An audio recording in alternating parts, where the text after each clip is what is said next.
नित्य कर्म आदमी करे, उस नित्य कर्म में दो तरह के विभाग करते हैं लोग। एक तो भाई इतना पन्ना पढ़ेंगे, इतने श्लोक पढ़ेंगे, इतने अध्याय पढ़ेंगे, एक तो ये नियम होता है। और एक नियम होता है कि इतना समय भजन करेंगे। तो समय भजन करने का है, ये ज्यादा दामी है। परंतु थोड़ा सा साधना में आगे हुए बढ़े हुए साधक के लिए, आरंभ के लिए माला और जितने वो पन्ने अध्याय है वो बढ़िया है। उसका कारण क्या है कि आरंभ में उसका लगने से प्रमाद नहीं होगा, नहीं तो समय लगाने से बीच में प्रमाद कर लेगा, समय खाली चला जाएगा।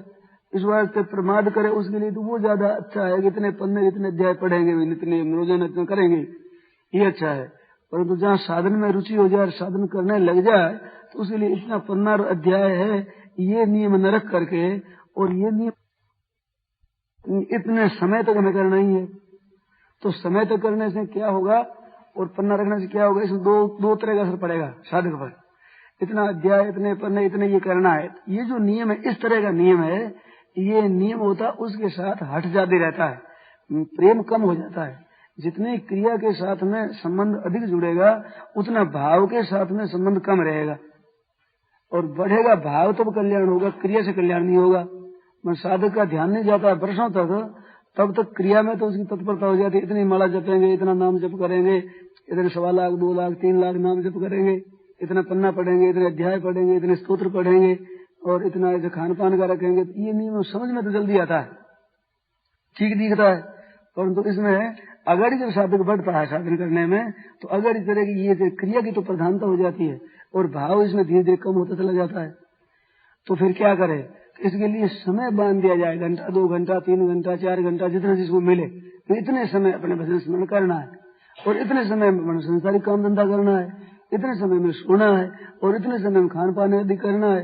इसी को कहा युक्त आहार विहार से युक्त से कर्मसु युक्त स्वप्न अवबोध से योगो भवति दुःखा, ये 4 विभाग बताए हैं। तो समय जब बांध लिया नित्य कर्म के लिए, तो समय मुख्य बांधा जाए तो उसमें तत्परता से लगे रहना, फिर जल्दबाजी की जरूरत नहीं होगी। नित्य कर्म में एक ये दोष आता ही है, सुनते हुए समझते हुए, और मैं तो कह दूं कहते हुए सुनाते हुए दूसरों को समझाते हुए भी पिंड नहीं छोड़ता है। ऐसा एक दोष आता है जल्दबाजी। सबके नहीं आता होगा, अपने तो भाई अपने पर बीती हुई बात कहें दूसरे का ना, क्या पता हमें, तो अपने पर आता है तो भाई ये जल्दी जल्दी कर लो, जल्दी जल्दी कर लो। तो ये जल्दीबाजी आती है कि इतना पन्ना, इतना अध्याय, इतनी माला, इतना स्तोत्र पढ़ना है, वो नियम रहने से जल्दी करने की चेष्टा होती है। और भागवत में साधक के लक्षणों में असत्वर एक लक्षण आया है, मानो जल्दबाज न हो, जल्दबाज आदमी न हो, वो साधक होता है।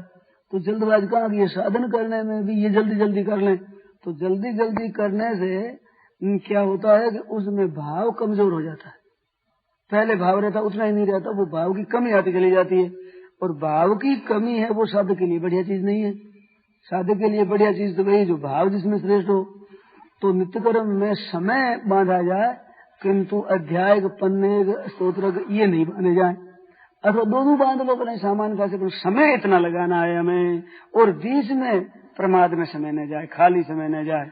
ऐसा लगाने से स्वतः जो वो आवश्यक आप काम करते हो वो आवश्यकता की पूर्णा मिट जाती है, क्योंकि इतनी देर तो करना नहीं है, कितना जरूरी काम हो। फिर अगर पूर्ण आवे तो मन को समझना चाहिए कि जो अभी मन में आ रही है वो तो काम हम करेंगे नहीं, और भजन जो होगा नहीं, तो दोनों तरह से चले जाएंगे। ये विचार करना चाहिए उसमें। घंटा भर हमें नित्य कर्म करना है तो घंटा भर तो काम तो करेंगे नहीं, और भजन में वाला भजन काम का चिंतन होगा, भजन होगा नहीं, तो न इतके रहने उसके कोई तरह फायदा नहीं। ऐसी बात आते ही मन लग जाता है कि कोई न कोई लाभ लेना है, समय जा रहा है, इस वास्ते यही भजन स्मरण नहीं करना है, अभी ये आवश्यक नहीं है, तो वो अनावश्यकता हो जाती है समय होने के कारण से। तो ये 2 तरह से आपको बताया जरूरी काम जिसको कहते हैं। तो जरूरी काम एक तो अपने पर जिम्मेवारी न ले, और एक वो समय के लिए बांधे नहीं कितने समय दूंगा, और एक समय निकाल लिया भजन पाठ के लिए, उस समय में दूसरी बात जरूरी नहीं है, कितना ही जरूरी हो पीछे करना है उसको, इस तरह से समझ कर इस तरह से मिटा लो।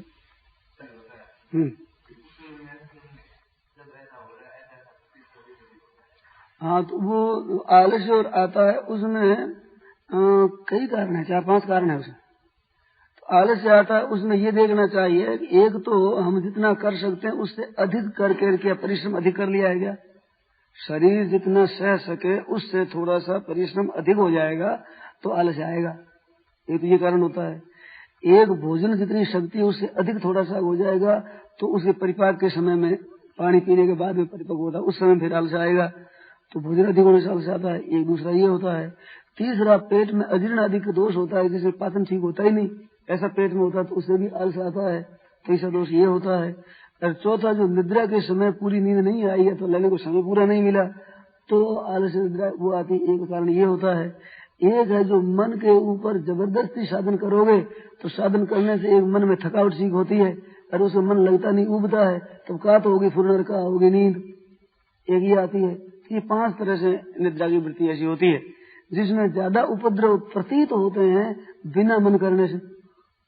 मन तो उसमें रस लेता नहीं है और नित्य नियम करना ही है, उतना जप हमें करना ही है, ऐसी अवस्था होती है तो फिर ये कभी तो माथा दुखे, कभी हाथ दुखे, कभी के सो जावे, कभी के उठ चलते हैं, कभी कुछ करें, ऐसी मन में आती है, जप में मन नहीं लगता है, तो ये बीमारी ऐसी है। तो अब इनका निवारण कैसे करें? कहते हैं पाचन में तो जितना पाचन सुगमता से हो, जितना भोजन करे और दवाई आदि के दिन पाचन शक्ति को ठीक करे और निद्रा शेष रखे नहीं और परिश्रम इतना अधिक करे नहीं। 4 तो होंगे। अब 5वीं बात रही, उसके लिए एक बड़ी दामी बात है साधक के लिए, बड़ी काम की, कि मन के ऊपर जबरदस्ती न करे। जब जप में मन न करे तो सोचो कि क्या पुस्तक पढ़ूं, क्या भगवान की लीला का चिंतन करूं, अथवा लीला पढ़ूं, अथवा भक्तों के चरित्र पढ़ूं, अथवा कीर्तन करूं, अथवा सेवा का काम करूं।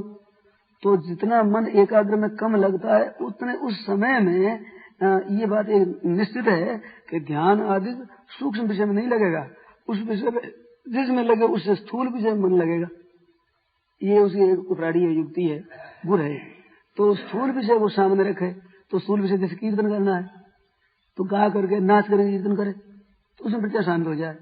नहीं तो पुस्तक पढ़ने लग जाए, पुस्तक पढ़ने में सामान्य जहाँ विवेचन होने लगे तो भक्तों के चरित्र पढ़े। भगवान के और भक्तों के चरित्र से बहुत लाभ होता है। जो संत ईश्वर भक्त जीवन मुक्त पहले हो गए, उनकी कथाएं गा सदा मन शुद्ध करने के लिए। तो मन में अशुद्धि है तो उसकी गानी चाहिए कथा, भक्तों के चरित्र पढ़ना चाहिए। भक्तों के चरित्र पढ़ते पढ़ते मन शांत हो जाए, फिर भजन ध्यान में लग जाओ, फिर उसमें लग जाएगा।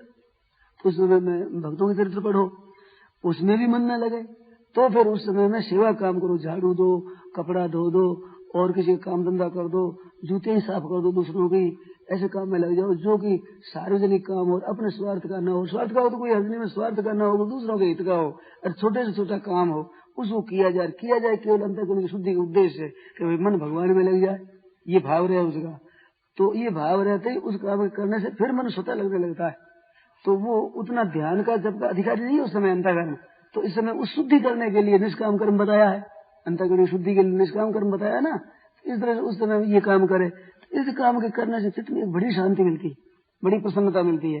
परंतु वो प्रसन्नता ज्यादा मिलती है कि मैं अंतःकरण शुद्धि के लिए कर रहा हूँ, इस भाव को लेकर करे तब, भगवान में मेरा मन लग जाए इस भाव को लेकर करे तब।